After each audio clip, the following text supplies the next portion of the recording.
Hey everybody, welcome back. Welcome to the Warrior Heart Project. You've taken your first step to a life that is as big and rich and beautiful as this view that I'm sharing with you this morning. I want you to understand that there is a divine idea of you, more beautiful, more powerful, more full of joy and love and light than we can imagine right now, and you've taken the first step. The Warrior Heart Project is dedicated to leading you to a life that is fully expanded, fully realized, and the True North Compass is the most powerful tool for personal and professional development I've ever seen. It's 100% based on natural law. There's no theory. It's not a self-help stew. The lessons and truths have been pulled from nature, and we're going to start training you today. And the key is training. I'm inviting you into a training academy. 25 years ago, I was a close quarter combat instructor. My specialty was knife fighting, and I know how important training is. Knowledge is only valuable when we cellularize it, when it becomes who we are. And so I'm inviting you into a training process. It's going to be fun, and that's so important. You've got to enjoy what you're doing. And today, I'm going to be sharing with you one of my favorite training modules. It's all about love. So enjoy. I will see you on the other side. And until then, live and love fearlessly. Welcome back, guys. It's day 13. We're about to wrap up your second week in this 30-day True North Total Transformation Program. I love the fact that you have accepted the challenge and that you have taken this adventure with me.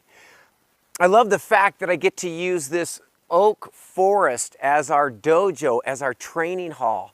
And I love the fact that I get to share a lifetime of learning, studying, failures, and successes with you, and in doing so, elevate both of our lives and bring us more in touch with the things that we love, the things that turn us on, and the things that feed us. And if you haven't figured it out, today's training is all about love.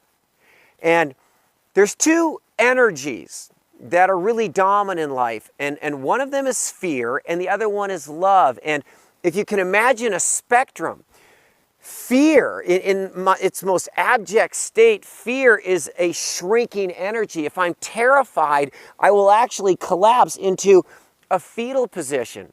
And so that's on this spectrum, this end on fear. And on the opposite end of the spectrum is love. And love is expansive, and love is wide open and embracing. And so one of the mottos here at the Warrior Heart Project is live and love fearlessly. Open up your heart, open up your life, open up your mind, because when we are open, we have the possibility to expand. And when we expand, our life grows, and it grows in beauty, and it grows in joy. And that's what this adventure is all about.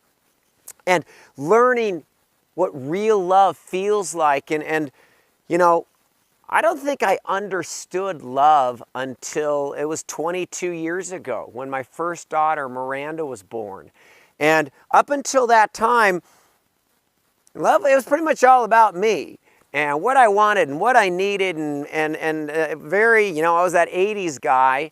And then this beautiful child was gifted to me, and the love I felt for her and how I had a desire to step up, and I knew I needed to step up and be more for this child, was such a beautiful expression of love. And think about what love does for us.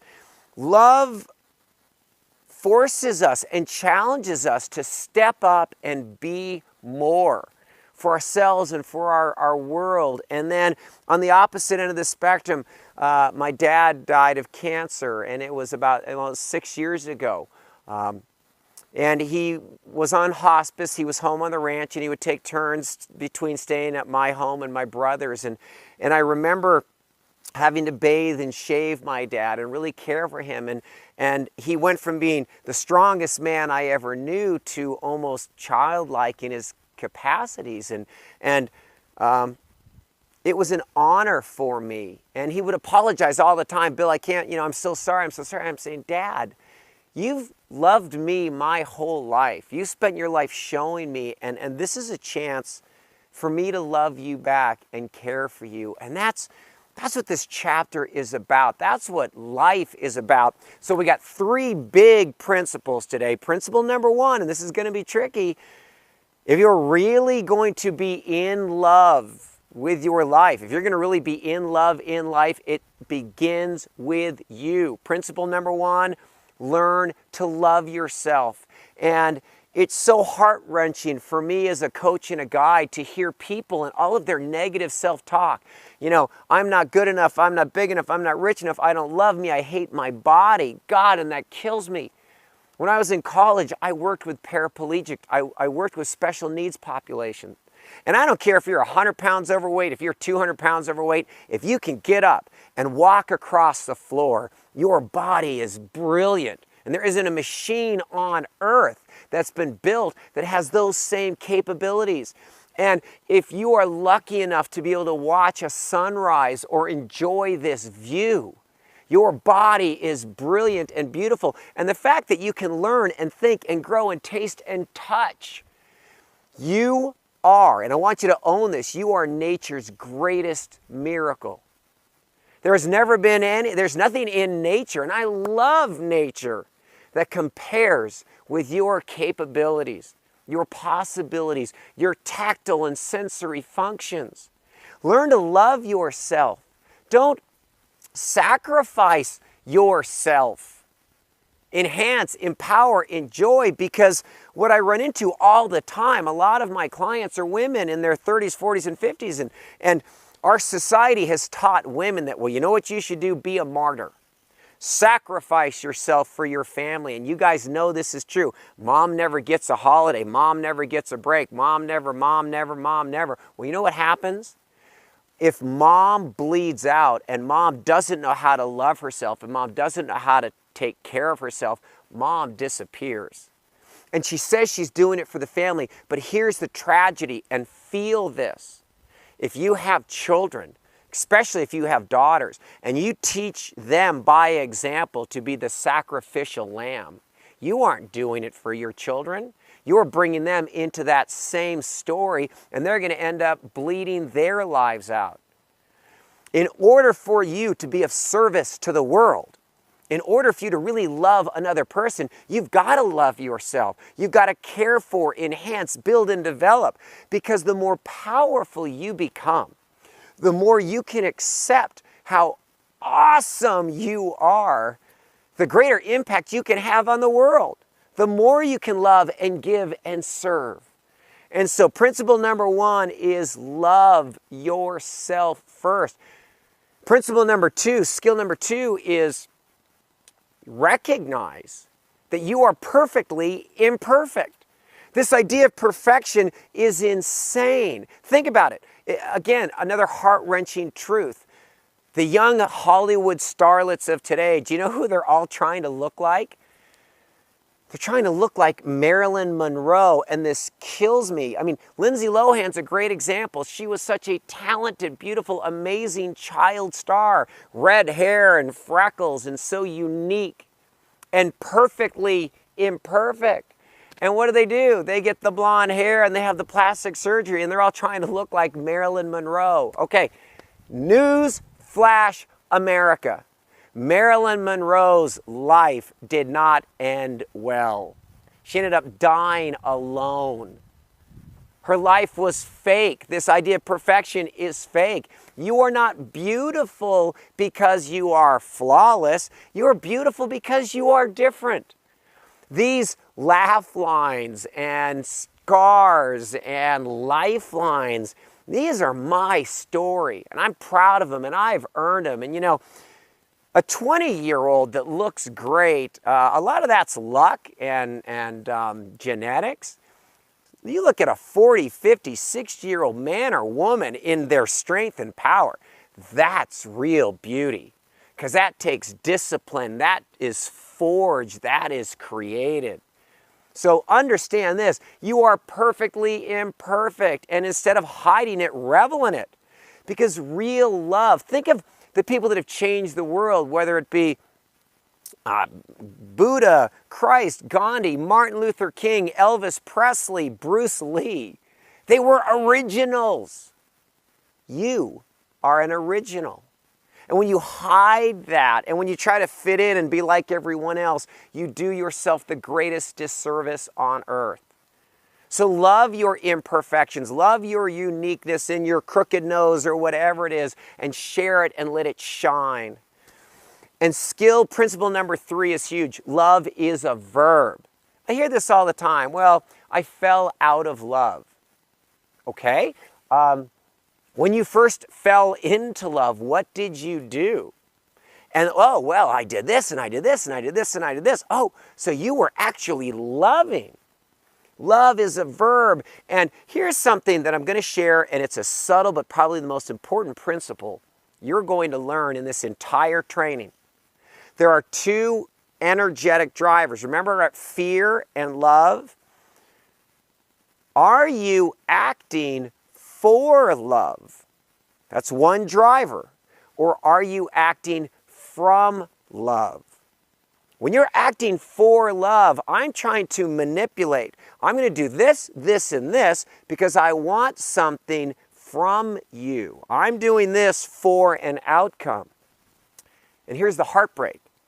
By definition, when I'm acting for something, I'm outside of it. It's away from me. I'm not in it. And yet when you act from love, when you tap into, and the truth is, love comes from within. Power, joy, beauty, grace come from within. And when you come from love, when you connect to the source of love inside of you, the beauty of it is you just go out and love. I am loving you right now through these training programs, and you can do whatever you want to with it. Some people think I'm insane. Some people think I'm brilliant. Some people think I'm everything in between. It doesn't matter.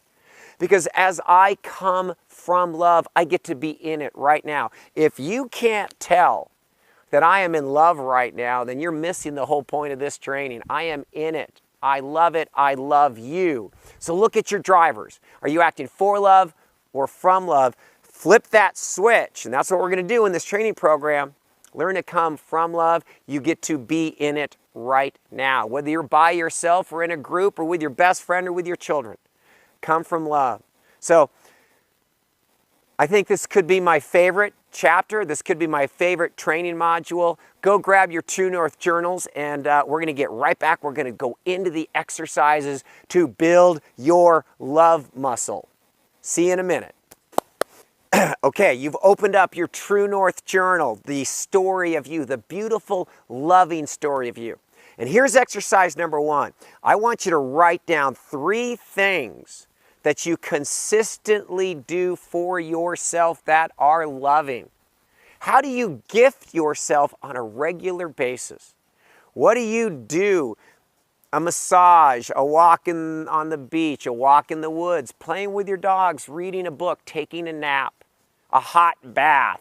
What do you do on a consistent basis, daily if possible, that is a loving action for you?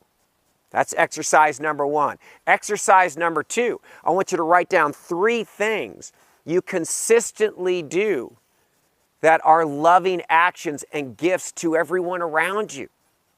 What are things that you do? How do you put yourself out? How do you engage with your family, with your friends, with your coworkers in a loving way? And here's a tip. You know the most loving thing you can give another person? Your presence. Show up for them. Be fully present. Learn to listen. Be present. Learn to listen. And then when you can, lend a hand, uplift and elevate, because when you uplift and elevate another person, you are uplifted and elevated. So that's exercise 2. Exercise 3 is a super powerful technique. You are making choices all day long. Every choice is attached to a consequence. This is a vital piece of information. Choice, consequence. You cannot detach a choice from its consequence. So there are healthy choices, there are wealthy choices, there are loving choices, and then there are the opposite of those. And so if you can get in the habit of, in the moment of choice, if you're not sure, ask yourself this question: what would love do? Ask yourself the question, what would love do? You will always get an answer, and you will get a better answer than if you hadn't. If you're standing in a fast food restaurant and you're looking at the menu and you're starving, what would love do? You'll make a better choice. If you are looking at your calendar, what would love do? Learn how to connect with your love. Learn how to share your love. There is no greater skill set. There is no greater muscle. In fact, your genius, your power, and your potential are intimately linked to that love and how you express it and how you share it, because no one else in the world loves like you. I can't thank you enough for sharing this adventure with me.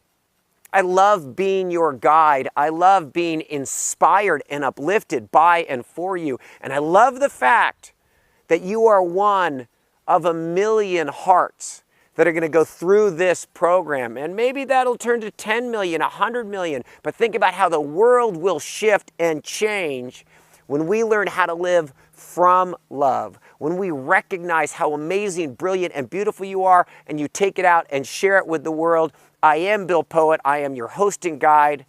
I love you. I love this process. And just for today, live and love fearlessly, and go and get your grade on.